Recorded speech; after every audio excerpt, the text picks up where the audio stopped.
Haleluya, salam saudaraku. Berjumpa kembali dalam program Jalan Kehidupan.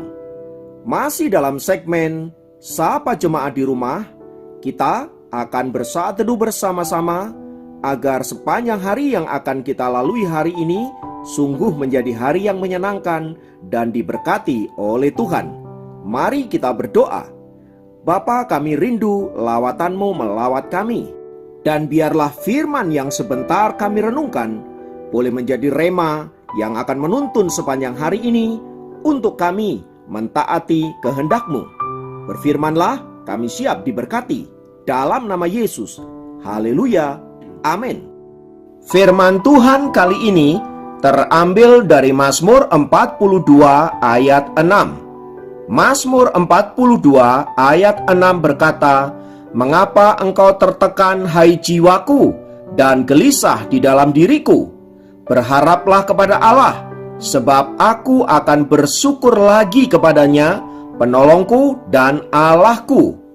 Saudaraku, dalam hidup ini kita pasti pernah mengalami masa-masa krisis. Penyebabnya tentu bermacam-macam. Tetapi yang terpenting saudaraku, bukan penyebabnya itu, melainkan bagaimana kita merespon krisis dengan baik agar kita dapat keluar dari situasi itu dan menjadi lebih baik dari sebelumnya. Sebab bila tidak ditangani dengan baik, maka situasi krisis itu menyebabkan jiwa kita menjadi tertekan, stres, bahkan bisa depresi. Tanda-tandanya biasanya dimulai dari perasaan gelisah yang tidak menentu, merasa hampa, kosong, dan lain sebagainya. Kondisi ini bisa mengakibatkan sesuatu yang fatal di dalam kehidupan kita.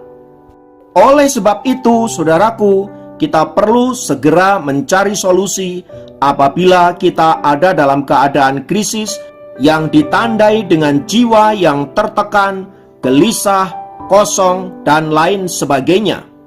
Dan satu-satunya solusi yang benar adalah datang kepada Tuhan, mencari kehendak-Nya, dan meminta pertolongannya agar kita dapat keluar dari situasi tersebut.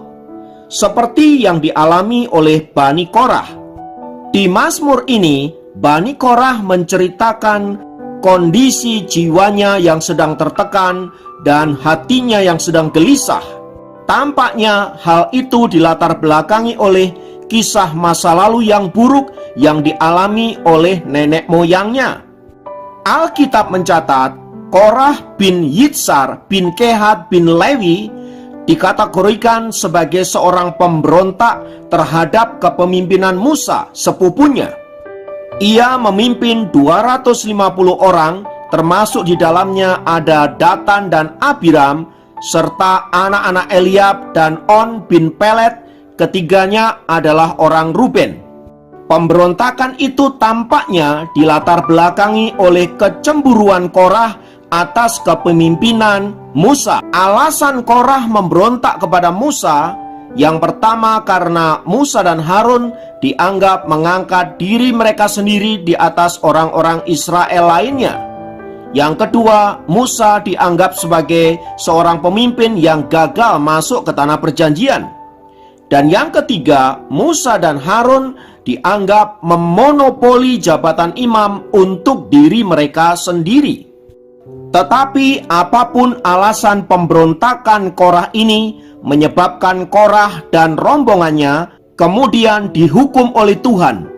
Peristiwa itu, saudaraku, tentu saja sangat membekas di dalam diri orang-orang Israel, terlebih bagi keturunan Korah itu sendiri. Akibat pemberontakan nenek moyangnya itu, saudaraku, maka Bani Korah atau keturunan Korah dianggap atau dicap sebagai kaum pemberontak. Meski kemudian Bani Korah ini mendapatkan bagian pelayanan di kemah suci, mereka itu umumnya menjadi penjaga-penjaga pintu gerbang, mengolah roti, menyanyikan lagu-lagu pujian, memainkan alat-alat musik dan lain sebagainya. Tetapi luka batin akibat apa yang dilakukan oleh nenek moyangnya itu ternyata masih membekas di dalam diri Bani Korah. Luka batin itu begitu berkepanjangan. Tampaknya Bani Korah belum menyelesaikan masalah ini di hadapan Tuhan, sehingga luka itu dibawa kemana-mana dari generasi ke generasi berikutnya.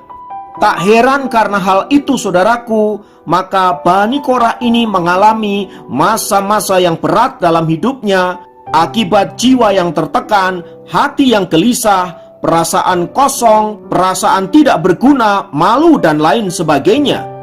Namun di atas semua itu, saudaraku, Bani Korah sadar betul bahwa hanya Allah, Yehova Elohimlah, yang sanggup memulihkan hidupnya, yang sanggup memulihkan jiwanya yang merana akibat dosa masa lalu. Bagi Bani Korah, tidak ada tempat lain yang bisa menyelesaikan masalahnya yang begitu berat. Tidak ada solusi lain yang dapat menolong dirinya kecuali datang bersimpuh di bawah kaki Tuhan dan berharap Dia yang akan memulihkan hidupnya. Dalam sejarah bangsa Israel berikutnya, saudaraku, kita mendapati bagaimana Bani Korah dipulihkan oleh Tuhan dan dia menempati bagian pelayanan yang sangat penting dan vital di dalam kerajaan Israel. Semua itu membuktikan betapa Allah yang dimiliki oleh Bani Korah adalah Allah yang hidup, Allah yang mengerti pergumulan-pergumulannya dan sanggup menolong hidupnya, serta mengangkat kembali kehidupannya yang pernah jatuh, masa lalu yang kelam dan lain sebagainya, menjadi pribadi yang punya makna, pribadi yang mulia di hadapan Allah.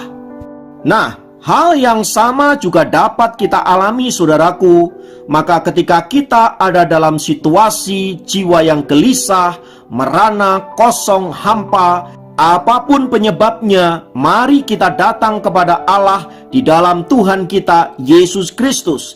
Dialah penolong kita, Dialah pemulih hidup kita, Dialah pelepas kita, dan oleh Dia kita akan mendapatkan sukacita yang sejati, pertolongan yang sejati. Mari jangan ragu datang kepada Allah, percayalah sepenuhnya, maka pertolongan akan menjadi milikmu. Mari kita berdoa, dan kalau saudara ada dalam pergumulan yang berat, dalam keadaan situasi yang menekan, serta jiwamu mengalami kehampaan, kekosongan, dan kegelisahan, taruh tanganmu di dada dan berdoa bersama-sama dengan saya. Tuhan, di dalam nama Yesus, siapapun hari ini yang mendengarkan program ini dan mereka ada dalam pergumulan yang berat, Tuhan jamah mereka. Yang sakit Tuhan sembuhkan dalam nama Yesus. Yang sedang punya masalah Tuhan berikan solusi. Mereka yang sedang ada dalam jiwa yang tertekan, Tuhan memberikan kelegaan. Terima kasih untuk kebenaran firman-Mu. Engkaulah penolong kami, Engkaulah pemulih kami. Terpujilah nama-Mu kekal selama-lamanya. Dalam nama Yesus kami berdoa. Haleluya. Amin.